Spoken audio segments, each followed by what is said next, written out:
Hello and welcome to शोध ज्ञान classes dear learners.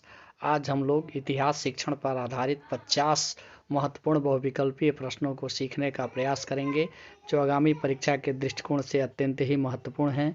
यदि हमारे चैनल को अभी तक लाइक शेयर और सब्सक्राइब नहीं किए हैं तो चैनल को लाइक शेयर और सब्सक्राइब जरूर करें ताकि परीक्षा से संबंधित हर एक अपडेट आपको लगातार प्राप्त होते रहें। आइए देखते हैं इसी क्रम में इतिहास शिक्षण से पहला प्रश्न। हिस्ट्री शब्द की व्युत्पत्ति यूनान भाषा के किस शब्द से हुई है? हिस्ट्री शब्द की उत्पत्ति यूनान भाषा के हिस्टोरिया शब्द से हुई है, अतः विकल्प अ सही है। यूनानी भाषा में हिस्टोरिया का क्या अर्थ है? यूनानी भाषा में हिस्टोरिया का अर्थ ज्ञात करना, जानना एवं सत्यान्वेषण है। इस प्रकार विकल्प द सही है। हिंदी भाषा में इतिहास शब्द कितने शब्दों से मिलकर बना है? हिंदी भाषा में इतिहास शब्द 3 शब्दों से मिलकर बना है। इति, धन, ह, धन, आस शब्दों से मिलकर बना है। इस प्रकार विकल्प अ सही है। मनुष्यों ने जो कुछ किया है, कहा है या विचारा है वह इतिहास है।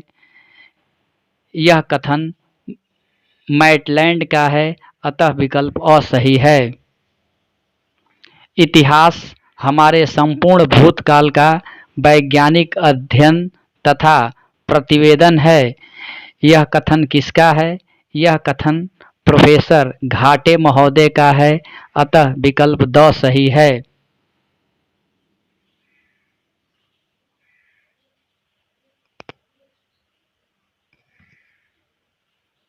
इतिहास राष्ट्र की स्मृति है। यह परिभाषा किसके द्वारा दी गई है? इतिहास राष्ट्र की स्मृति या स्मरण शक्ति है। यह परिभाषा डॉक्टर राधाकृष्णन के द्वारा दी गई है, अतः विकल्प ब सही है। इतिहास विचारों को प्रगति अथवा घटनाक्रमों का संबंधित अध्ययन है। यह परिभाषा निम्नलिखित में से किसके द्वारा दी गई है? यह परिभाषा रैप्सन महोदय के द्वारा दिया गया है, अतः विकल्प स सही है। इतिहास की कितनी अवस्थाएं हैं? इतिहास की 2 अवस्था है। प्रथम अवस्था प्राचीन अवस्था एवं द्वितीय अवस्था आधुनिक अवस्था है, अतः विकल्प अ सही है। पाठ्य पुस्तक कक्षा कक्ष में प्रयोग हेतु निर्धारित की गई पुस्तक है। यह कथन किसका है? यह कथन जांडीवी महोदय का है, अतः विकल्प अ सही है। निम्नलिखित में से कौन सा सिद्धांत पाठ्यक्रम निर्माण का नहीं है? क्रियाशीलता का सिद्धांत, उपयोगिता का सिद्धांत, व्यापकता का सिद्धांत। यह तीनों सिद्धांत पाठ्यक्रम निर्माण से संबंधित है। इस प्रकार विकल्प द सही है। तर्क विधि किसके द्वारा दिया गया? तर्क विधि हेगल महोदय के द्वारा दिया गया। इस प्रकार विकल्प द सही है। निम्नलिखित में से कौन सी विधि छात्रों की कमियों को पहचान कर दूर करती है? छात्रों की कमियों को जानकर पहचान कर दूर करना उपचारात्मक विधि के अंतर्गत आता है, अतः विकल्प स सही है। शिक्षण के किस विधि में शिक्षक की भूमिका केंद्रीय होती है?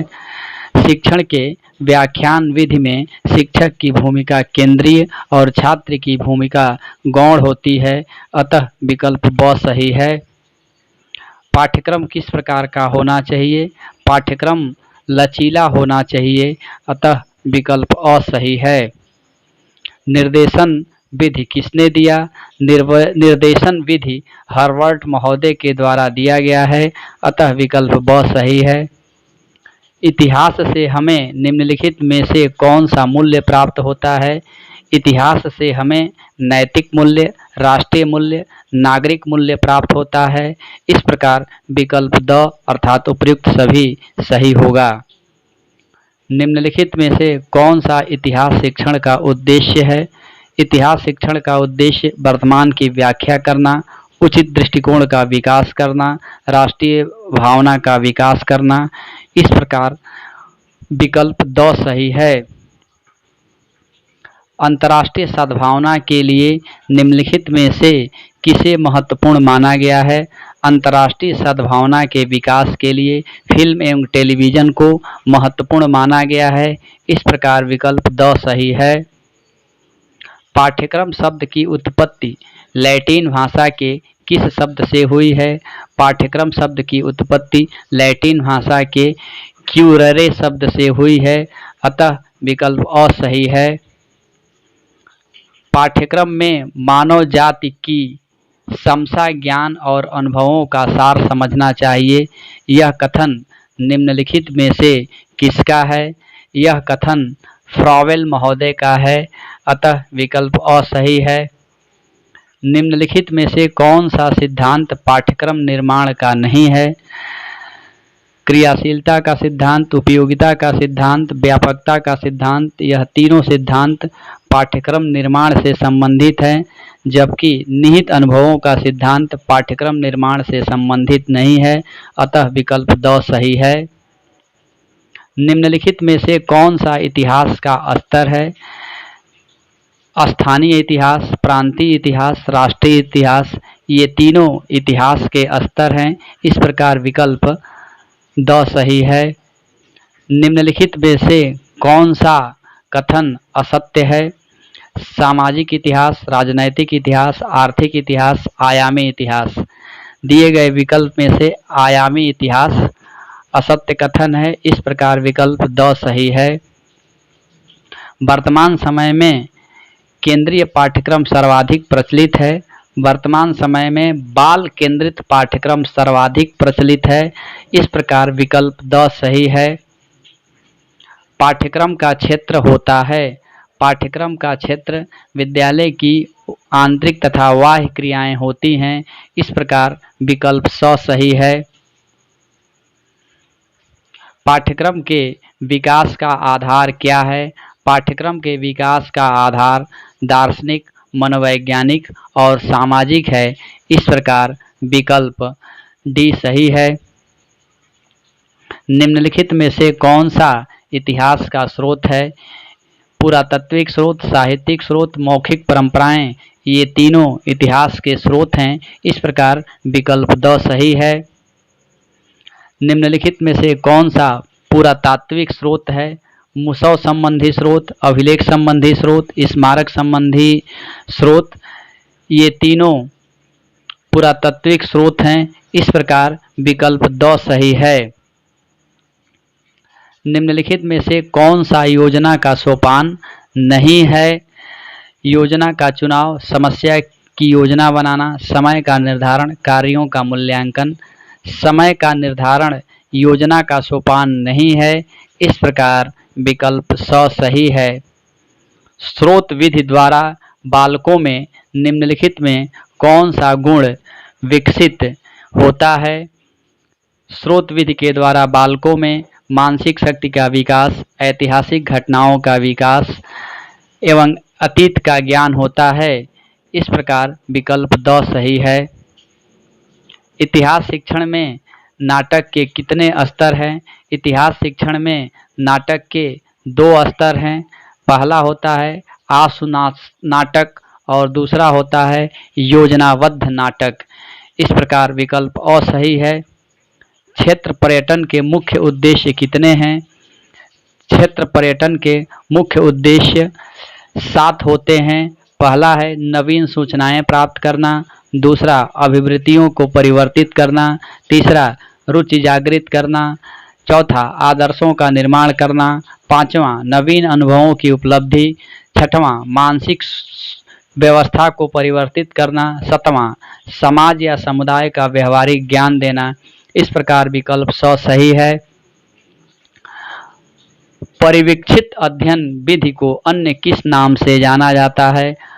परिवीक्षित अध्ययन विधि को अध्ययन विधि के नाम से जाना जाता है। इस प्रकार विकल्प ब सही है। परिचर्चा के संचालन में कितने बिंदु शामिल होते हैं? परिचर्चा के संचालन में 4 बिंदु शामिल होते हैं। पहला प्रारंभ, दूसरा विश्लेषण, तीसरा व्याख्या, चौथा सारांश। इस प्रकार विकल्प 100 सही है। परिचर्चा के मुख्य प्रकार कितने होते हैं? परिचर्चा मुख्य रूप से 6 प्रकार के होते हैं। पहला गोलमेज सम्मेलन, दूसरा पंच परिचर्चा, तीसरा सिंपोजियम, चौथा फोरम, पांचवा सम्मेलन, छठवां समिति। इस प्रकार विकल्प 100 सही है। निसंदेह कालबोध कुछ संबंधताओं के अंतर्गत जीवन तथा क्रिया को समझने की योग्यता है।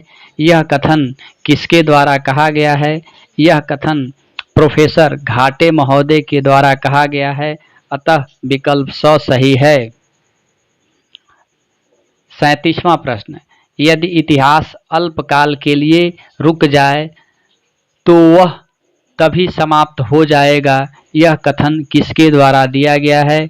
यह कथन प्रोफेसर घाटे महोदय के द्वारा दिया गया है। अतः विकल्प अ सही है। इतिहास का संबंध उन घटनाओं के वर्णन से है जो एक के बाद एक के क्रम में घटित होती रहती हैं और जो किसी काल से संबंधित होती हैं। किसके द्वारा कहा गया है? यह कथन सैमुअल कांट महोदय के द्वारा कहा गया है। इस प्रकार विकल्प अ सही है। निम्नलिखित में से कालबोध के तत्व हैं। कालबोध के तत्व स्थिति, दूरी एवं अवधि है। इस प्रकार विकल्प 2 सही है। निम्नलिखित में से कालक्रम विकास के साधन हैं। कालक्रम विकास के साधन समय चार्ट, समय रेखा एवं समय ग्राफ है। इस प्रकार विकल्प 2 सही है। इतिहास शिक्षक के प्रमुख गुण हैं। इतिहास शिक्षक के प्रमुख गुण व्यवसाय के प्रति निष्ठा, विषय का ज्ञान, नागरिक समस्याओं का ज्ञान। इस प्रकार विकल्प 2 सही है। इतिहास के शिक्षक का सबसे अधिक आवश्यक गुण है। इतिहास के शिक्षक का सबसे महत्वपूर्ण गुण बालकों की समझ है। इस प्रकार विकल्प ब सही है। इतिहास शिक्षक का सबसे प्रमुख कार्य क्या है? इतिहास शिक्षण का सबसे प्रमुख कार्य शिक्षण कार्य करना है।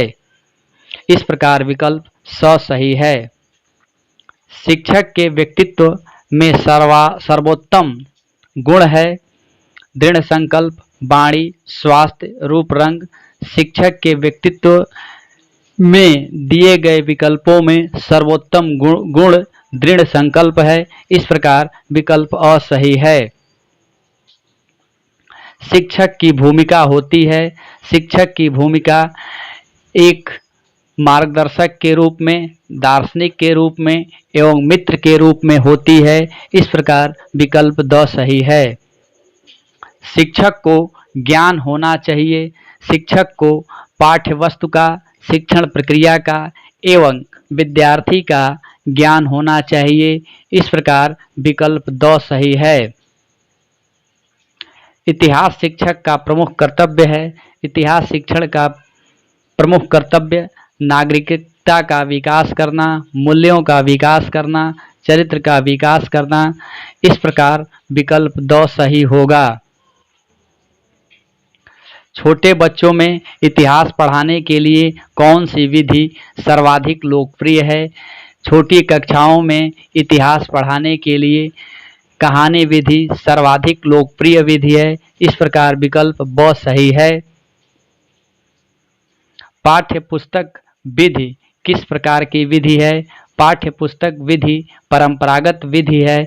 इस प्रकार विकल्प ब सही है। उच्च कक्षाओं में इतिहास पढ़ाने के लिए कौन सी विधि उपयोगी है? उच्च कक्षाओं में इतिहास पढ़ाने के लिए व्याख्यान विधि उपयोगी है। इस प्रकार विकल्प अ सही है। वीडियो देखने एवं सुनने के लिए आप सभी को बहुत बहुत धन्यवाद।